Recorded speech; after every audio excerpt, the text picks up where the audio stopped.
Yes, ladies and gentlemen, welcome back to INC Live and welcome to the UFC 262 preview show. My name is Karl Bainbridge and the man on your right-hand side of the screen, it isn't John Marsh in MMA, but we did go to John and say, can you get me the best possible guest that you can to cover you on short notice? And he's chosen Luke Alexander. Luke, a lot of people might not know who you are. They certainly will by the end of this hour. Yeah, thanks for having me, Karl. Yeah, John called me up, was like, "Can you make weight by Sunday?" And I was like, "Nope." And he's like, "Oh, you're good. You can show up anyway." So yeah, I'm happy to be here, and yeah, I'm actually going to be attending UFC 262. So this just worked out great. Yes, and that's one of the big reasons why I was very interested in having you as a guest, because we're sort of in this new normal when it comes to MMA and mixed martial arts in terms of fans attending. This is going to be the second time. UFC 261 was the first in 14 months that we're going to have crowds back. As somebody who's attending the show, is it something you're excited about? Are you nervous about it? Because there are still a lot of people out there that maybe are still unsure over whether this is still the right thing to be holding attended shows. Yeah, I'd be lying if I said I wasn't a little bit nervous. Although I'm going to be attending the fight with my girlfriend. We're both vaccinated, so we're happy that we're vaccinated, and we've been vaccinated for about 3 weeks. So I think that that's going to work out great. I don't think there's any fallout from UFC Jacksonville, so that we know of at least yet. So hoping that I think it's going to go well. So. Yep. And I will say as well, even though I'm sort of somebody who sort of errs on the side of caution when it comes to how the UFC should be approaching coming out of lockdown. That being said, though, the Jacksonville show, a lot of people believe it's one of the best UFC pay-per-views of all time. And in my opinion, the crowd was a big reason why it was so good. Yeah. No, 100% I agree. I think that the crowd really, there's a lot of fighters, Molly McCann, a couple other different fighters who really speak about, having the crowd. I think Gaethje's kind of the similar way that really amps them up. And I think, the crowd atmosphere, the crowd was electric the moment that Usman knocked out Masvidal, and it just wouldn't have been. It would have been interesting, but it wouldn't have been as exciting as what it would have been before. So I'm really excited to see how the crowd plays into some of the matchups that we have on the 262 card. I've been to the Toyota Center before to see a fight. I went to UFC 166, which had Cain Velasquez taking on Junior Dos Santos. It had in that case. It also had the Gilbert Melendez Diego Sanchez fight, and I've been to a lot of different sports, professional sports live. The Diego Sanchez Gilbert Melendez fight was the best crowd atmosphere that I've ever had in any sport. Everybody was up losing their mind. So I'm really hoping for a moment like that on this UFC 262 card. And there's the potential to do it as well, because I wouldn't say that 262 has the star power in the same way that 261 has, but I think it carries its quality a lot better down the card. The comparison that I personally make is comparing 238 to 239. 239 had the big star power with John Jones defending the light heavyweight belt, but it dropped off after the third or fourth fight. I would say the quality dropped off quite substantially. 238 was one of those cards where the bar wasn't as high, but it maintained its quality far better. And in my opinion, that's the sort of card of getting with 262. I think that's a very, very apt comparison. I think that this card has a lot of matchups that have a little bit more divisional impact. I think, I think it's a little bit hindsight's 2020. I think there were some people that weren't necessarily as high on, Usman and Masvidal running it back, and then the finish that we got made people a lot more excited for it. As you know, MMA fans have a lot of recency bias. So I think, like you said, this is a card that could age like fine wine. Well, we certainly hope so, and we have got ourselves a fantastic main card, which we'll be getting into in a lot more detail. Before we get there, though, we're going to be talking about the prelim fights. Now, you can see those on your screen there. There's a couple of prelims which certainly take my fancy, and I think for most people, the one that's going to be the most intriguing is the prelim headliner, which is Jacare Souza taking on Andrea Muniz. Jacare, a staple of the middleweight division, former Strikeforce champion, in a lot of people's eyes, one of the best fighters to never fight for a UFC title. But we have been seeing the UFC getting rid of a lot of veteran names over the past few months. Alistair Overeem's obviously gone. They cut Tyron Woodley earlier this month. Is Jacare maybe in danger of losing his UFC place if he was to lose this fight? I definitely think he's knocking on the door of put out to pasture. I was very surprised that he kept his spot on the roster after the Kevin Holland loss. I really thought that that would be a loss that could send him packing.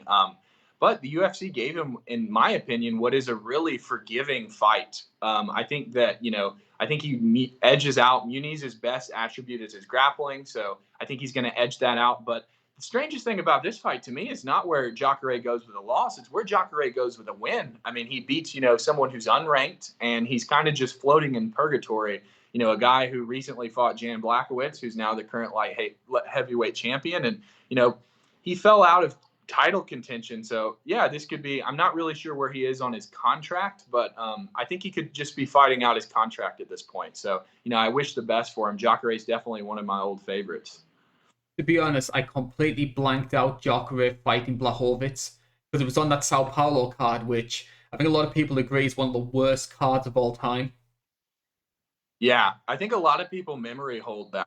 I mean, that fight itself was not that interesting of a fight. I mean, it was a pretty paint by numbers, kickboxing match at distance. So, like, the only thing I remember from that card was Paul Craig rocking Shogun. That's the only thing I remember from that entire card.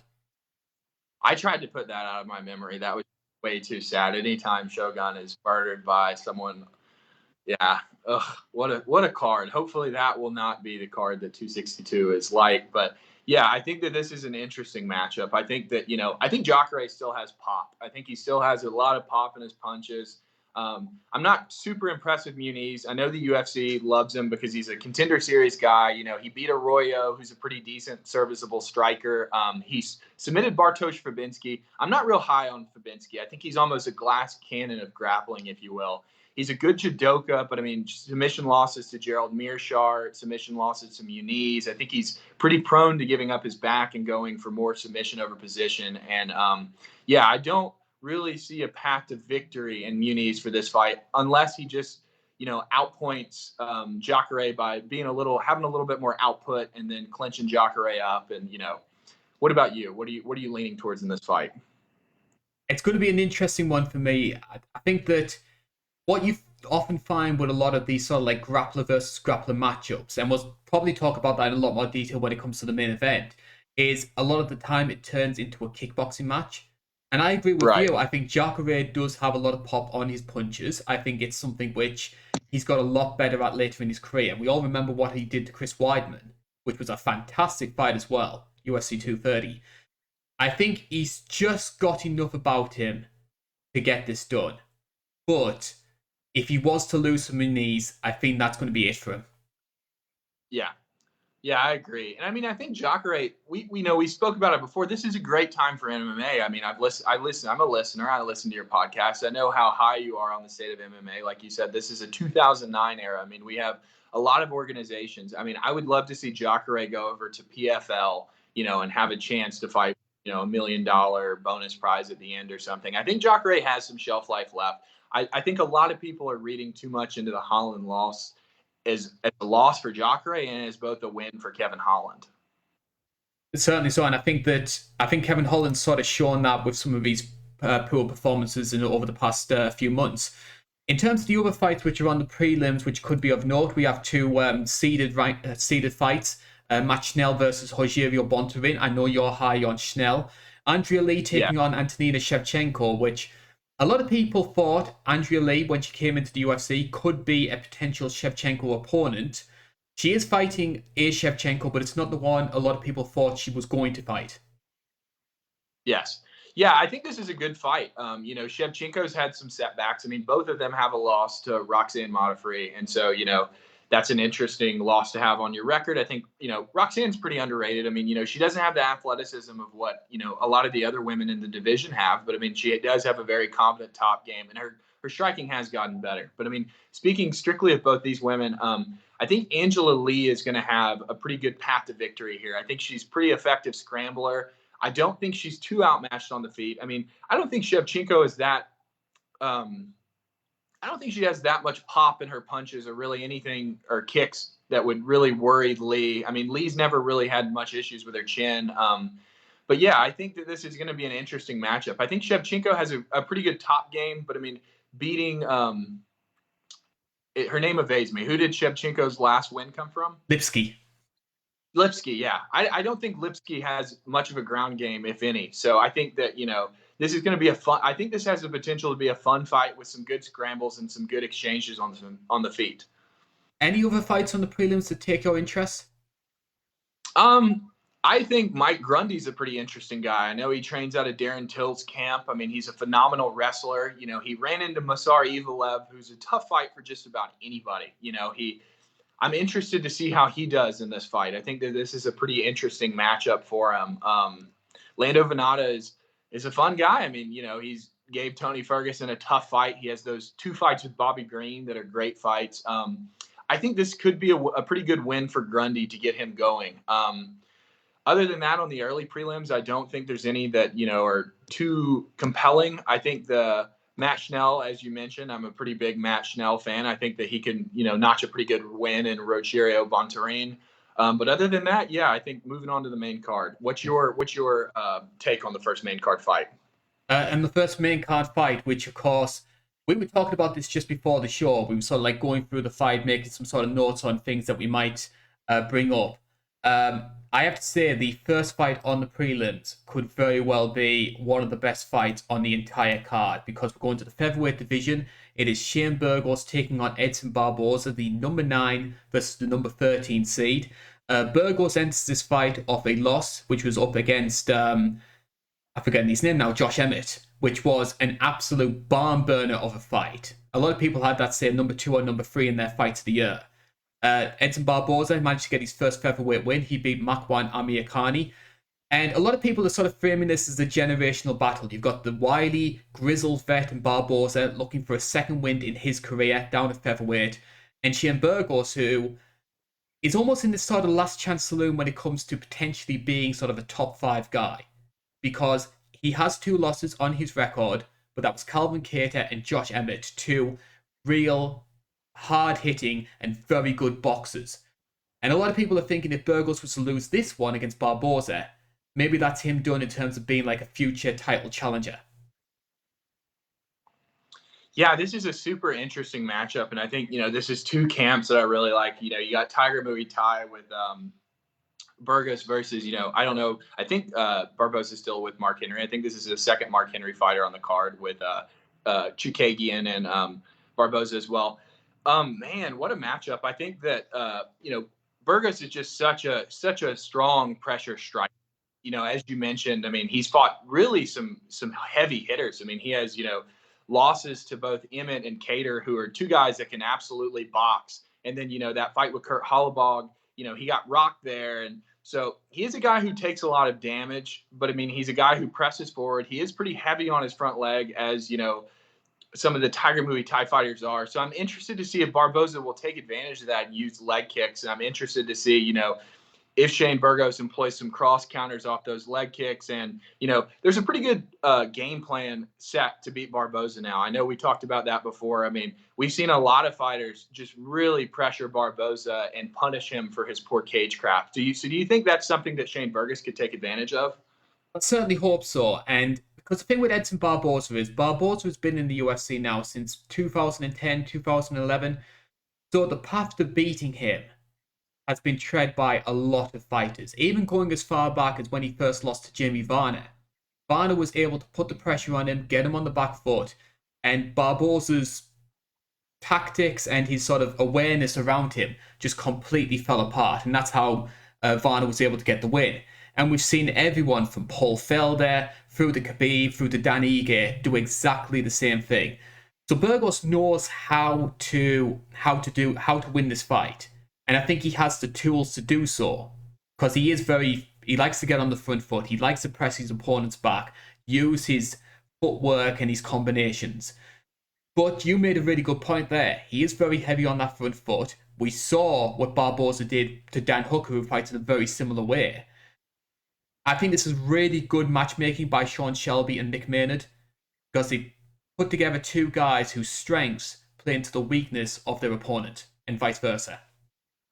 Yeah, 100%. Man, they must not like Edson Barboza, giving him two pressure strikers right out the bat gate at featherweight. But I mean, he is an amazing fighter. I mean, God, Barboza is a guy. I mean, he's just the Terry Edson knockout. I mean, and he's had some losses in his career. I mean, I remember thinking that he was going to just destroy Cowboy, and then him getting dropped with the jab. And yeah, I think that I think you tend to be right. I've gone back and forth on this fight as to who I'm picking, but I would like to see Barboza work those leg kicks. Shane Burgos is a big featherweight, so I don't know if Barboza have that much of a size advantage. I think Barboza has a little bit of a speed advantage, but I do think Burgos could use his size to kind of bully Barboza. Yes, which might be a good thing in one respect, because I agree with you. I think that Barboza, even at lightweight, Barboza had a habit of being sort of thrown around a lot. And opponents would use their power and use their pressure to sort of bully him into positions which he didn't like. And Burgos is more than capable of doing that based on his size. But at the same time, I also feel that because Burgos is so big for the division, it sort of makes him overconfident about how powerful his opponents can be. He sort of thinks nobody can dare hurt me because I'm so much bigger. And we've seen him get cracked by Cater, Emmett, Kurt Hollabar. And it's a really fascinating match for this one. It's a great way to open the card. I just think that the path to beating Barboza has been tread on so many times. Shane Burgos is going to stick to that quite a broad game plan. So I'm picking Shane Burgos to win this one. I don't think he finishes Barboza. I'm going to say decision. And it's so tough because, I lean Barboza. I mean, Barboza really impressed me in the Dan Ige fight. I know he didn't get the win. I know it was a controversial decision, but I mean, he really looked good. I mean, I was pretty impressed with him dropping down to featherweight. I was not ready to be impressed at all. I really thought that this was a last ditch effort to kind of save his career. But I mean, kind of, you've mentioned previously when we talked, kind of similarly to Aldo, he really took the cut well. He came down, he retained his speed. It looked like he retained his power. He definitely wobbled Ige. So I don't know. I'm just not sure about Burgos. I'm not sure when he's taken so much damage. I mean, if you go back even in his wins, he just eats shots, and it's a really good point you made. I think he thinks he's so much bigger than these guys in this division, and he kind of discounts their power. And I don't think Barboza is a guy who you can discount his power. I think he might not have as much power in his hands, but he's got sneaky, elusive power, and he was really able to. I mean, Ige pressured him as well and was able to run into some counters. So I'd not be surprised if Burgos runs into some counters. Just to be different, I think I might go Barboza. I'm not sure if Burgos has never been. I mean, he was put away by Cater, but I mean, that was a pretty interesting finishing sequence. But I'll go Barboza TKO round 2. No, let's go 3. Well, this is interesting right off the bat here, because me and John Marsh, we nearly always agree on every single prediction. So already we're sort of disagreeing with one another. But that's actually a good thing, I think. Because it's going to get people talking. It's going to get people in the comment section saying, oh, I agree with him, I don't agree with him. And trust me, I have had a lot of negative comments in regards to some of the predictions I made on this show. Yep. I gave Jessica Andrade a chance of beating Chevchenko. So any sort of bold prediction is welcome on this show. For sure. And I mean, I don't, it's cage fighting. I mean, you never know. So, yeah. So I guess moving on, we got an interesting fight in the women's flyweight division. We have Caitlin Chookagian versus Viviane Araujo. What do you think the reasoning is behind putting this on the main card? It doesn't really fit with some of the other fights, I don't think.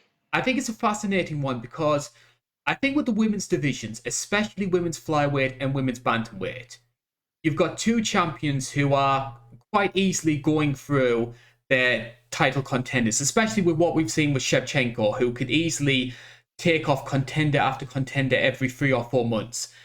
I think the UFC needs to showcase any potential contender for the title, because there is a good chance that they could be fighting them in the short term. And I think this is maybe one of those situations, because Viviane is a fighter who, it's fascinating with Viviane that she's sort of hailed as one of sort of like the brighter prospects of the featherweight division coming up through the rankings. But she's 34 years old and she's had 12 fights. So she's no spring chicken. And I think the UFC is sort of thinking, if she is able to get through Chukasian, who's always been that sort of around the sort of top 2 or top 3 since the division began, they could use that as leverage to say this is the next girl who could potentially beat Shevchenko. Because I get the impression that, yes, Lauren Murphy and Joanne Calderwood, they're going to be fighting at 260 for a potential title eliminator. I think for whatever reason, I don't think the UFC are excited by the winner of that fight versus Shevchenko, whereas they would be with Viviane. I agree. I think Viviane has the Brazilian market. I think it's anytime you have a chance for another Brazilian to be the champion, I think the UFC gets very excited about that.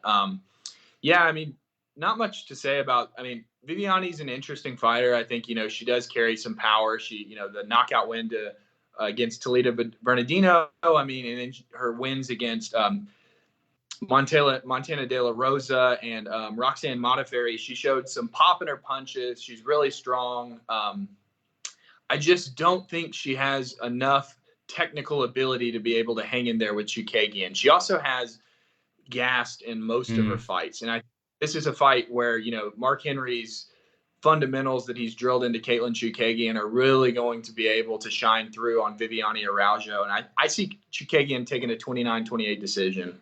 I'm leaning towards 30-27. I think, here's the thing with Caitlin Chookagian. Chookagian gets a lot of criticism from fans for her fighting style. And I agree, it's not the most aesthetically pleasing.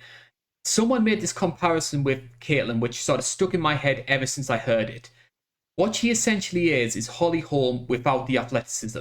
She uses a lot of lateral movement, she stays on the outside, and she just throws these jabs and these kicks to frustrate opponents and lead them into mistakes, and she's able to counter on them. The difference is Holly is a very physically strong fighter and big for her weight class. Chookagian doesn't really have that same sort of natural abilities. And because of that, you get the situation with a lot of the fights where they can become point matches and they can't be the nicest things to watch. But if you look at her record, she's the number 2 contender in the world, arguably going to be number 1 because Andrade may very well drop back down to strawweight. And the people who she's lost to are either the champion Shevchenko or other people who fought for the belt. Liz Carmouche, Jessica Rai, and, as mentioned before, Jessica Andrade. Yeah. Yeah, I mean, in that Andrade fight, I mean, she did get stopped, but I mean, she was catching Andrade. I know Andrade is not the hardest person to catch with strikes, but yeah, I tend to agree. I've seen her game really progress over time. She's getting more comfortable. For me, she never really looked comfortable in her first couple fights. She was really technically skilled, but it was almost like she was pulling some of her punches. She wasn't necessarily throwing. She wouldn't really sit down on much, and she played it pretty safe. I think she's getting a little bit more comfortable in there. I think after suffering that loss to Andrade, I think she's seen what it feels like to be knocked out, and have that. And I think that the Cynthia Calvillo win really showed a progression in her game, and I think that this is going to continue with this Viviane Araujo fight. The fight that impressed me with Chookagian recently was the one against Antonina. But you got to remember that Antonina entered that fight as the favourite. And yet Chookagian showed this very wrestling-heavy game, which a lot of people weren't expecting, and dominated that. Now, you could say, yes, Antonina has always had issues when it comes to fighting off her back, and Chookagian adapted her game to suit that. But it does show that the wrestling's there if she needs it, and she may very well need to if Viviane does turn this into a grappling match like she's capable of. I do have concerns when it comes to Viviane, and you mentioned it before, her conditioning. A lot of people were very high on her train after what she did to Toledo Bernardo, and she fought a wily veteran in Alexis Davis, and even though she got the win, she looked gassed by that third round. And so you've got to think this concern that Chookagian, somebody who uses a lot of lateral movement, who relies on people to tire themselves out, she could have a field day if Viviane hasn't addressed that side of her game. I agree. Also, one more thing that's big anytime a fight takes place in Texas is the Texas Athletic Commission is notably inept. They're terrible. Every fight that goes to a decision could be a flip of a coin. I think Araujo could employ a lot of forward pressure in this fight. And if there's a coin flip round, if Arajo is the one moving forward and has forward pressure, Arajo could take that round. That goes for any of these fights on this card. I mean, the judges for the Texas Athletic Commission are awful. Every fight that I've ever attended in Texas, I mean, most of the decisions, there's at least one dissenting judge in every fight. So that's something to keep in mind for these fights. Good point you made about the pressure as well, because it wasn't Texas, but that was exactly how Jessica Rai beat Chukasian at 231. Because Jess was just charging in, bull rushing, and that swayed the judges and thought she's done more to earn this fight. Actually, ironic note here, for all the grief that Jessica Rai gets, she holds wins over both of these two fighters. She does. That's very interesting comparison. So yeah, so I'm gonna stick with my prediction. I'm going, I think, 28-27 Shuke again. I'm gonna go 30-27. I think that Viviani does have a lot of good qualities. If she is able to turn this into a grappling match, I think she has a substantial advantage over Chukasian. But it's not so much that Chukasian has great takedown defense. It's just people can't get into a position to take her down because of the way she fights. I think we're going to see her staying on the outside. I think she's going to avoid the big power punches of Viviani. We're going to get a typical Caitlin Chukasian fight. Whether that's a good thing or a bad thing, that's completely up to you. Yeah. So we're going to talk about a fight as well. Now, this was a late addition to the card because this originally was going to be one of the fights on the prelims. Obviously, Nate Diaz versus Leon Edwards fell through. That fight's taking place at 263 now, and this fight gets bumped into its place. But in my opinion, it's one of the more intriguing fights on the card. It's a middleweight encounter. Jack Manson taking on Edmond Chabazin. What makes this fight so interesting to me? It's the sort of same thing that we sort of brought up when we talked about Burgos versus Barboza. Both of these guys have strengths that play into the weaknesses of their opponents. With Jack Manson, you've got a hell of a good, strong grappler who's able to utilize his top position, dangerous ground and pound. And with Chabazin, you've got a guy who is more than capable of exploiting the defensive weaknesses in striking that Jack Manson showed when he fought Marvin Vettori. Yeah, I totally agree. I think that these are two guys who come out in the first round hot. I think Chabazin just lets him fly in the first round. You know, he really wants to get fighters out in the first round. I think Hermansson as well. Hermansson has a ton of first round finishes where he just blitzes people. I think it's an interesting fight because, I mean, Hermansson is very, very hittable and is often knocked down in most of his fights, even his wins. A lot of people are really, really down on Chabazin after that Brunson loss, but I'm not quite sure that I can say that I'm the same. I think that, you know, Brunson's a very physically formidable fighter. He's one of the only fighters to really ever hang in there and win wrestling exchanges with Yoel Romero. Obviously, he lost the fight, but yeah, I think that Chabazin has a really good chance here of coming out and stunning Hermansson early. I'm in a very similar boat. Because the thing with Edmond Chabazin, if we look at his record here, 11-1, yes, he had that loss against Derek Brunson. He has had 10 wins, all in the first round. The one that he won by decision was against Darren Stewart, which was his UFC debut. So he is more than capable of finishing this fight in the first round. Primarily, he does it through his striking. I think his boxing fundamentals are very, very good. Much better than people give them credit for. The big issue when it comes to Chabazin, and we saw this when he fought against Darren Stewart. We saw this when he fought against Derek Brunson. You take him into deep waters, his conditioning goes to pot. Now, that's something that can easily be addressed. He's 22 years old. The question becomes, has he got the team around him that's capable of fixing that issue? Right. He doesn't have the best team. He has Coach Edmond. So, I mean, I'm not sure, you know, if they were really able to take much away from that fight. And if they did take away the stuff that needed to be taken away, you know, I mean, it's the first loss. He's a really, really young guy. So you never know, you know, how he might take that loss. Although I think that the Shabazian that fought Brunson, if he had learned no lessons from that fight and, you know, that same Shabazian was looking across the cage at Hermansson instead of Brunson, I think that he would have had a good shot at Hermansson then as well. I think it looked like he kept his power pretty well. Brunson just did a pretty good job of evading in the second round. And I mean, I think Hermansson's going to be in danger any time that this fight is not on the ground. I think he's very lazy with his striking. He looked a lot better against Vettori, but I mean, he definitely did get chewed up on the feet against Vettori. So I think this will be a pretty controversial pick if I do go with Chabazin. I think a lot of people are writing him off and thinking that, Hermansson's just going to be able to impose his will with his pressure grappling game and, work his way to a late submission. But I don't know. I mean, there's some losses on Hermansson's record. And I mean, there's just too many times of him getting himself in a bad position and eating a shot that like you said, Chabazin is just a phenomenal boxer, has really, really good fast hands, no wind up on a lot of his shots. Granted, he does throw some haymakers, but yeah, I'm leaning towards Chabazin. I hate to disagree, but I'm leaning towards Hermansson. I just think there's just so many concerns when it comes to Chabazin in terms of obviously his mental fortitude. How much did that loss affect him? Has he got the team to fix some of those flaws in his game?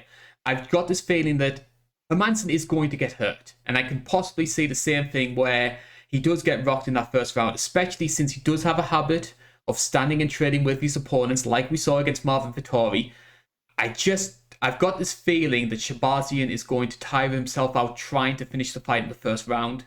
And we could see Hermansson come back and finish it either late in the second or early in the third. Yeah. I mean, those are the two most, I think the two most likely outcomes are an early Chabazin knockout or a late Hermansson submission. It's tough to say, though, because, I mean, we don't really know much about Chabazin on the ground. I mean, Brunson's not necessarily, the greatest submission grappler. I mean, he was more, ground and pound. And, I mean, the Darren Stewart fight, Darren Stewart's not that great of a wrestler, but, I mean, Chabazin wasn't, he went to decision. So I know Chabazin does have some submissions on his record, but yeah, this is an interesting fight. I think this is going to tell us a lot about Chabazin. And I will say the Darren Stewart fight was a bit of an anomaly. I don't know why they chose to approach the fight in this way, because Chabazin was normally known as a knockout artist, but he was very wrestling heavy when he fought Darren Stewart. Do you think that was them trying to prove a point to say, hey, I'm more than just a striker? I think possibly. Darren Stewart, I think, is a tough striker. I think he gives some guys some weird looks. I mean, he fought Kevin Holland, and I mean, that was a pretty contentious decision, Kevin Holland taking that win over him. I don't exactly remember the specifics of that fight, but I mean, Chabazin might have just saw something on the feet that he didn't like and decided to take the path of least resistance. I mean, Bartosz Fabinski, I know a lot of guys have some wins over Stewart, taking him down. So, yeah. Shabazian's just like we said, he's real tough to put a dot on right now of like where he's at. So I'm very excited about this fight. Honestly, the worst outcome for me would be an early knockout because it still wouldn't tell me much about Edmond Chabazin. The heavy hands guys always talk about, the early knockout, just being so unsatisfying sometimes. I'll be very excited to see a knockout live, but, then when I get back home, I'm going to be like, well, we still don't know much about him. So honestly, I kind of do hope it goes 3 rounds and Hermansson gets a submission, but we'll see. I'm leaning towards Chabazin still, but. And we have to talk about the elephant in the room before we move on to our next subject, which is when you talk about Edmond Chabazin, you have to bring up Edmond Chabazin. Is this going to be a detriment to him? I don't know. It's really subjective and it's hard to quantify. There's a lot of camps that have bad. There's camps with bad coaches. There's camps with bad guys. I mean, you never really know if Edmond's a good fighter. I mean, we know that he's a good fighter. We don't know how much he relies on a game plan. I mean, you spoke. That might have been a game plan that they employed in that Darren Stewart fight. I don't know. We'll have to see. I mean, I think Chabazin has a ton of athletic ability. He's really, really explosive. So I don't know if he's going to need to rely on his coach as much. But hopefully, Chabazin, they come with a different game plan. He's worked on his conditioning, and they have mixed stuff up since that Brunson fight. If they haven't, then I definitely think that will be to his detriment. And to be honest, as somebody who sort of like looks at the wider picture when it comes to MMA, maybe a bit more than what other fans do, Chabazin winning this fight would be good for the middleweight division. Like 22 years old, explosive fighting style, and middleweight is struggling at the moment to try and find contenders for Adesanya. If if Shabazin is able to iron out some of these flaws in his game, go on a winning streak, he could be up there. He could. And I think, all things considered, I mean, I don't know. Yeah, I think, this is a great win for him. And I think, a fight against Kelvin, I mean, there's a lot of different guys in the division that I think that he could continue not getting some notches in his belt, before he faced Adesanya. Like you said, he's a good boxer. I mean, yeah, I think that this would be a good thing for the division. I don't like Hermansson's chances against Adesanya, quite honestly. I tell you one fight that we are looking forward to. We're going on to the core main event now. I mean, going to the first of two lightweight fights on the main card. This one, in my opinion, arguably a bit more intriguing, dare I say, than the main event. It's Tony Ferguson taking on Beneil Dariush, and bit of uncharted waters when it comes to Tony Ferguson. He's on the first two-fight skid of his career, lost to Charles Oliveira at UFC 256. And it wasn't a great performance from Tony Ferguson. And a lot of people feared, after what happened against Justin Gaethje, was that his Henan Barrow moment? Was that the fight where he just took so much damage, he was never the same fighter again? And based on what we saw against Charles Oliveira, I think those people who felt that way maybe felt more strongly after what we saw against Oliveira. Was that a good Oliveira performance, or was that Tony Ferguson showing the damage and the age of his career? It's tough to say. I mean, man, I've gone back and watched that fight several times. I mean, when the fight starts, Tony is chewing Oliveira up on the feet, and I think that fight provides pretty good analysis for the main event as well. Tony looked a little slower than he did at the start of the Gaethje fight, and I'm not real sure. I mean, his guard wasn't really active in the first round. And I mean, I think most people would be lying if they didn't say that the armbar that, definitely compromised him in the later rounds. I mean, I definitely think that made it much more difficult for him to get anything going off of his back later on. Yeah, I mean, the top game of Dariush, I think, is just as good, or, maybe not as good, but could pose similar problems to Tony Ferguson in this fight. And Dariush can crack. So I think that, Tony's two weaknesses and two downfalls in his last fight, I think, are present in this Dariush fight. And I think Dariush is a very hittable guy, though. So that's what makes this interesting.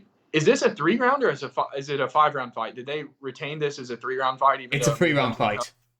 Okay, man, I was hoping they were going to make it a 5-round since Diaz, was a 5-round as well.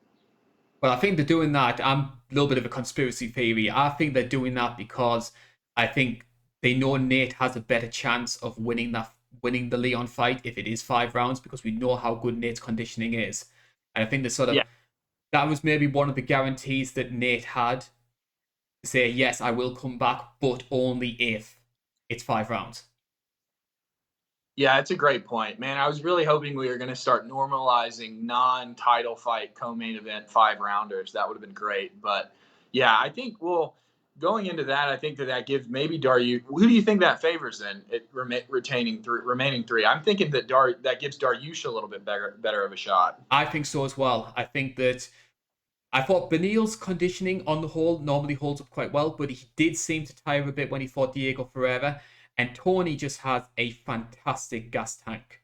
He does start fights slowly, but once he gets into a rhythm, at times he could be unstoppable. The one that always sticks in my mind in recent times was when he fought Cowboy, because you could argue that Cowboy won the first round, but Tony just did not stop pushing him. And by the end of that second round, Cowboy's face was just absolutely in bits and pieces. Just mentioning Beneil though, because I want to bring this up because I'm a big Benny fan, have been for a while. When we saw him losing 40 seconds to Alex Hernandez, a lot of people wrote this guy off and thought he's damaged goods. He'll never get back to being sort of like a top 5, top 6 guy. But then he goes on this run of 6 wins in a row. I mean, he was fighting on the prelims of Asian Fight Night. 6 fights in a row, the barnstormer against Drakkar Klose, and now he's back in the top 10. And there's a lot of bookmakers who have him as the favourite against Tony Ferguson, which you never would have thought back in 2018. No, yeah. I mean, what a story of a career. I mean, what an awful loss, at the hands of Alexander Hernandez. I mean, just getting absolutely starched. Not really many people expecting that. And, as you said, grinding on the Asian Fight Night cards. coming back. I mean, he's had so many good wins. I mean, the spinning back elbow knockout, the Drakkar close knockout was absolutely amazing. And then coming back and closing the book on Carlos Diego Ferreira, I'd say it was a pretty emphatic win. I know it was a split decision, but I mean, he really nullified. As the fight went on, he really started to put Carlos Diego Ferreira out of the fight. I think the odds makers are seeing kind of similar stuff that I'm seeing. I think this is an interesting fight because Tony needs to change his fighting style a little bit. I'm not sure if he has the chin to be able to withstand the damage that he does early on in these fights. And I think Dariush has a ton of power. I think that, Tony needs to fight a little bit differently.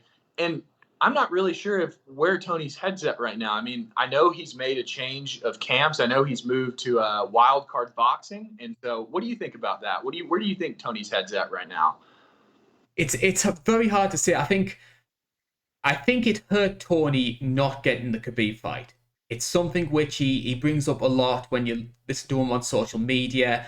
I think he talks about like that Khabib ran away from him.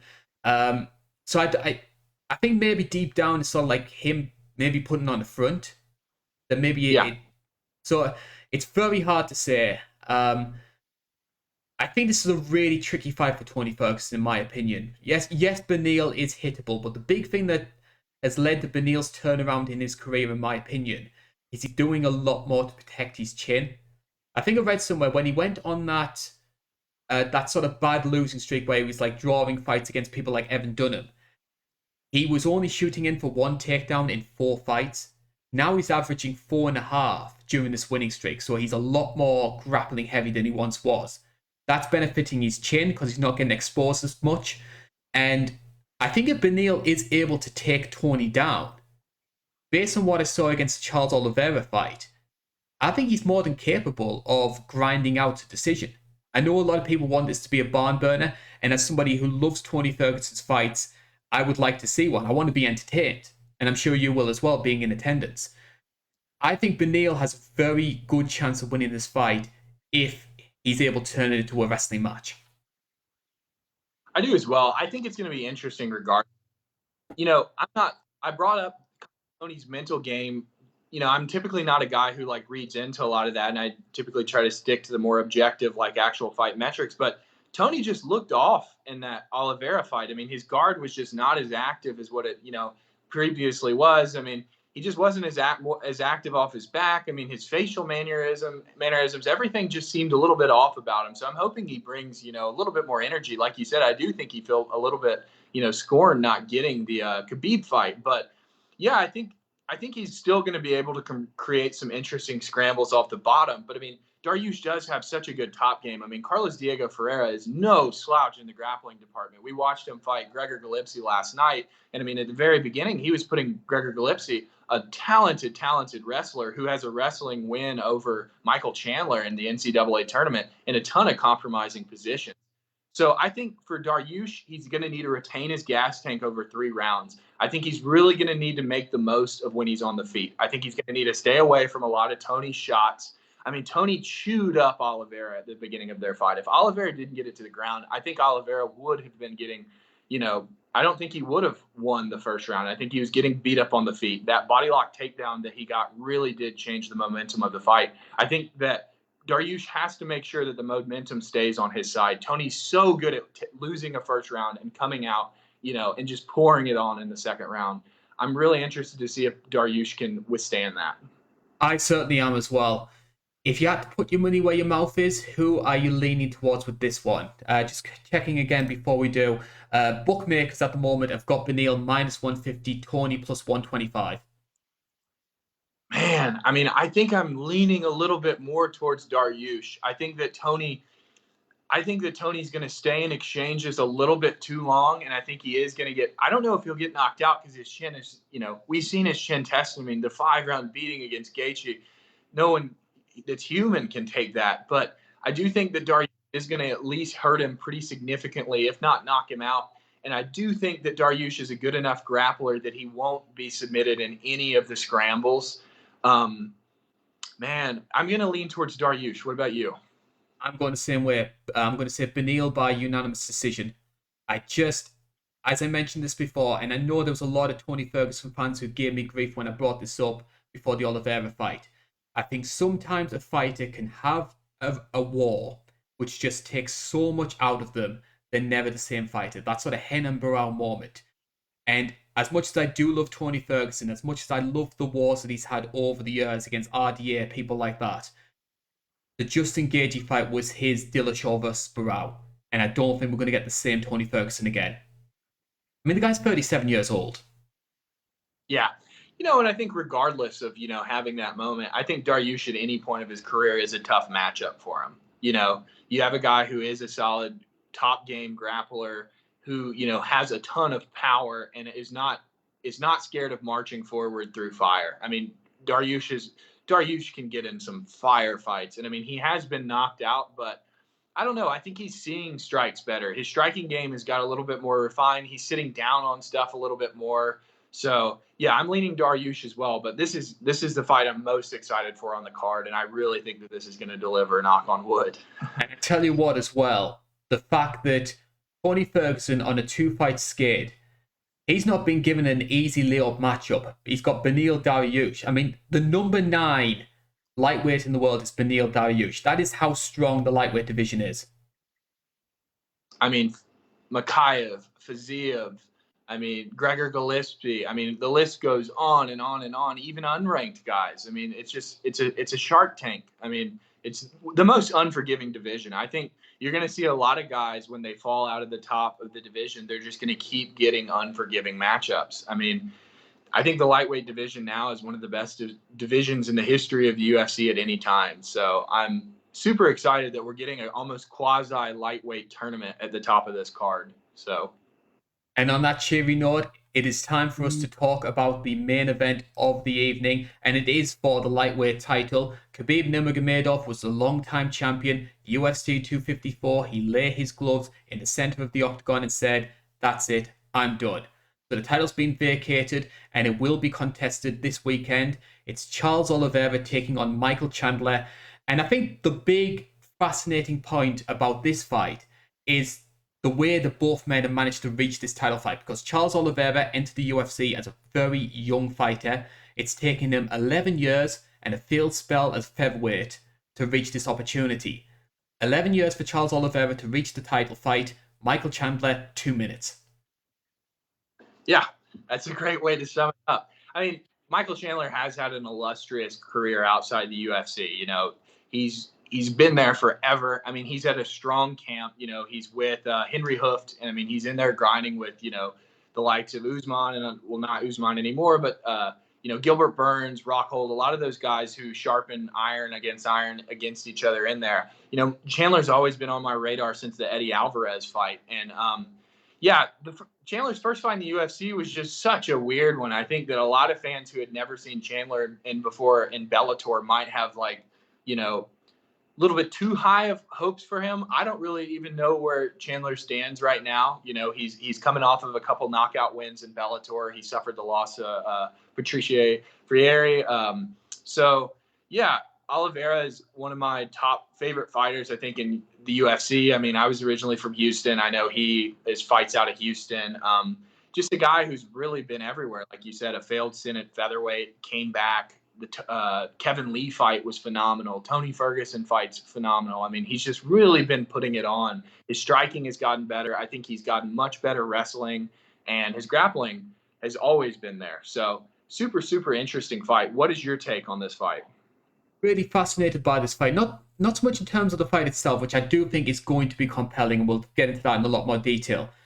I almost sort of, in a strange way, sort of feel sorry for both of these fighters, because regardless of who wins it, and I say this for a lot of fighters who compete for a vacated belt, there's almost this element of paper champion about them. Because we saw how dominant Khabib was, just turning over guys like Conor, Gaethje, Dustin Poirier.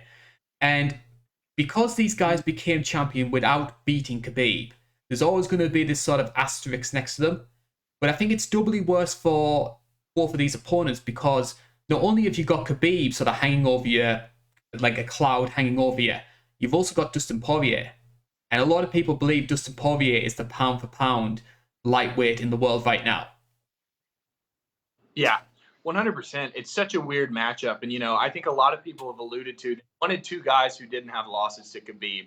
They wanted to get a new guy who's fresh. I mean, you have Gaethje, you have Poirier, you have McGregor, the three other sharks circling this division. They've all been, beaten and basically dominated by Khabib. So you want to build up a guy who's, doesn't have that Khabib loss on his record. And I agree. I mean, you do get kind of the paper champion feel. And yeah, it's going to be weird to where it goes from here. Because, I mean, Dariush beats Tony Ferguson, arguably, the number one contender for years and years and years. I really don't see Dariush getting a title shot after that. I mean, I would have to imagine, it's going to be Gaethje, Poirier, or McGregor in the mix after that, don't you? I think so. I think whoever wins between Conor and Dustin is going to get the first shot at the winner of this fight. I agree. I mean, I think that's like the most UFC logic that makes the most sense. Yeah. I think, yeah, so it'll be interesting. As far as the matchup goes, man, I don't know. I know some of the fans are favoring Oliveira, and I think Oliveira is the odds-on Vegas favorite right now. But I don't know. I feel like he's a little bit too hittable, and he's a little bit too willing to stand and trade for me to trust him against Chandler. And I think as well, I agree with you in that regard. And Oliveira also had a lot of issues when it came to pressure. And that was something that really bothered him early on in his career, and especially when he fought at featherweight. He has started to iron those flaws out to an extent. I'm also not 100% sure how good Charles Oliveira actually is, because yes, he does have this 8-fight winning streak, but the only two notable wins on that record are Kevin Lee, who is notorious in how inconsistent he is, and a Tony Ferguson, who some people believe maybe is past his best. So we don't 100% know how good Charles Oliveira actually is. In the same way, we don't know how good Michael Chandler actually is, because he's only had one fight in the UFC. And that was a quick one-punch knockout against Dan Hooker. I agree. It's very tough. I mean, Michael Chandler knocking out guys like Sidney Outlaw and stuff over in Bellator is not really a good indication of, UFC talent. I don't know where I would place Sidney Outlaw Brent Primus in the UFC lightweight division. I don't think they would be that high. But I agree. I think Oliveira does really well when he's able to pressure. He had some fights where he was able to pressure. He was also a guy known to wilt. Like you said, he did not like being pressured. He had a ton of fights where the moment that someone was able to turn the tide on him, he fell out. The Kevin Lee fight was interesting because that was really the first fight where the momentum was in Kevin Lee's favor, and then he shifted and took over. Kevin Lee got a little bit lazy and got guillotined, but yeah, I tend to favor Chandler in this fight. I think that Chandler is going to be able to pressure him. And if the same Oliveira comes out who came out against Tony Ferguson, he was just far too hittable, far too willing to stand. I mean, his head was sitting up bolt straight, almost Donald Cerrone-esque, just waiting to be hit with jabs. Chandler looked super. I mean, the Chandler fight against Dan Hooker is so hard to take anything away from. I mean, it was a bizarre fight, But, I mean, he looked super mobile. I mean, it was a pretty, good setup to his overhand. I think if he stays mobile, he works a pressure game. He doesn't, head in, single leg him and and get guillotined. I think he has a pretty good chance of knocking Charles Oliveira out. In a very similar board. I think Chandler for me is sort of your quintessential wrestle boxer. I've heard a lot of people compare him to sort of like a lightweight Chad Mendes. He sort of uses the threat of the takedown to set up that big right hand. And we have seen him in Bellator fight guys who are very similar to Charles Oliveira. The one that sticks in my mind was Gotti Yamauchi. And when it did go into a grappling match and Yamauchi was trying to throw up his legs, Chandler was neutralizing that. So if it does go to the ground, I can see him trying to neutralize some of Oliveira's submission threats. Especially when I think Oliveira's a better submission threat when he's on top rather than off his back. So he's not really like a Tony Ferguson type. I'm also a bit concerned with Chandler in terms of the diversity of his striking abilities. He has a good jab and a great right hand, but that's really it. I agree. I do think he's a little bit limited as far as his capabilities go. He also, I mean, he's very prone to being leg kicked. The Brent Primus fight, but I think, Benson leg kicked him pretty well. I mean, he did leg kick Benson as well, but I think Oliveira, it's really tough, like you said, to quantify how good Oliveira is. But Oliveira is very varied. If you say one about him, he has a very varied offense. I mean, he has wins with spinning back elbows. I mean, he's been working in flying knees, leg kicks. I mean, he has some crafty ways to level change. I just don't see him. A lot of that stuff is really dependent on him being the pressure fighter, and I just don't know if he's going to be able to pressure Chandler.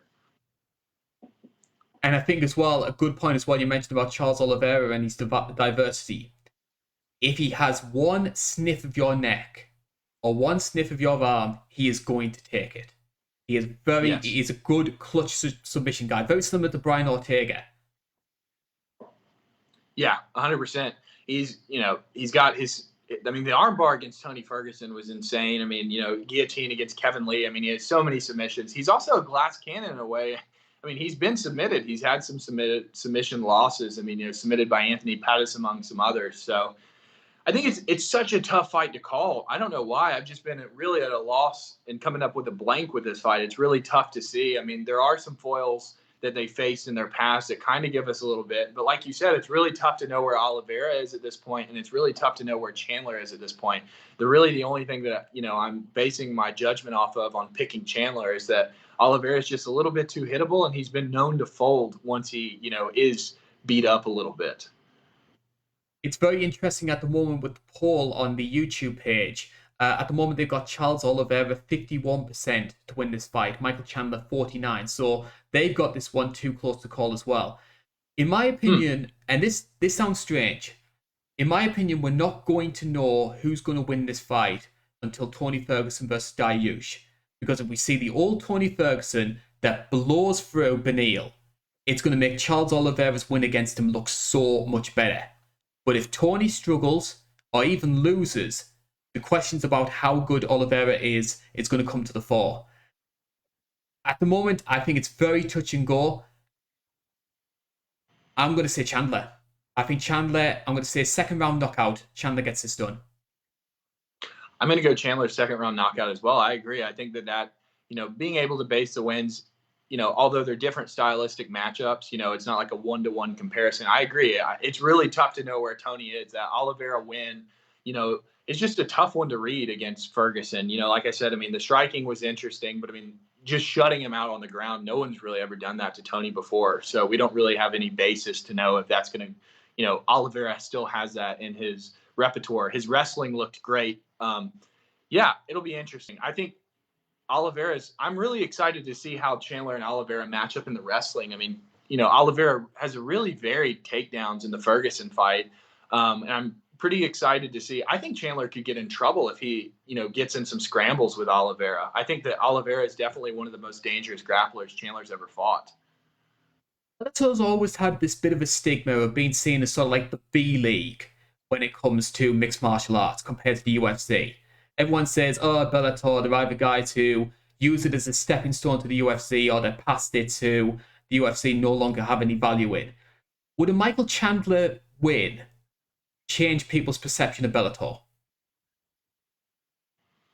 I don't know. MMA fans are so fickle and so recent that I think it would be tough. I mean, I think at any given time, any division in any organization could be better than another. I mean, arguably the Bellator heavyweight roster right now is pretty solid. But to answer your question, I think possibly. I mean, I think that, they could other fans that are a little bit newer to the sport could recognize that there are guys in other divisions that, if given the chance, could come to the UFC and have success. I think what has marred Bellator in the past has just been, Scott Coker's and Bjorn Rebney before him putting on fight cards where all 8 of the favorites win. Jack Slack famously picks all bets on all favorites. All the favorites win. They all crush cans. Michael Venom Page fights someone from out of the stands, and I think that's what's hurt Bellator in the past. But I think Chandler has kept a pretty strong schedule. I don't think that he's fought bums in his career. I think that Bellator has kept him pretty busy. It's certainly going to be really fascinating to watch, though. And I have to say, it's a very good, fitting end to the 262 main card. Obviously, we're going to have a crowd in attendance. You're going to be one of those. And building up this massive cake of exciting matchups. And this is the cherry on top of it, potentially. I agree. I think it'll be a great ending to it. I think it's a perfect main event. And like you said, it'll be interesting seeing how this, like seeing the reactions of the other fighters in the lightweight division. And then I'm interested to see what Dana says. I'm interested if Beneil Dariush has a phenomenal performance where he absolutely destroys Tony Ferguson. If Dana indicates in any way that, excuse me, Dariush could, move up a little bit. And then, yeah, I think that there's good matchups across the card. I'm really excited to see how Hermansson Shabazian goes. Burgos Barboza has every potential to be a fire fight. And then on the bottom and on the prelims, I think there's some interesting matchups, in a couple different divisions. So I'm super excited to go to this card, and I really appreciate you having me on to chat about it. You're very welcome, Luke. For anybody who wants to know anything else about you, are there any places to follow you?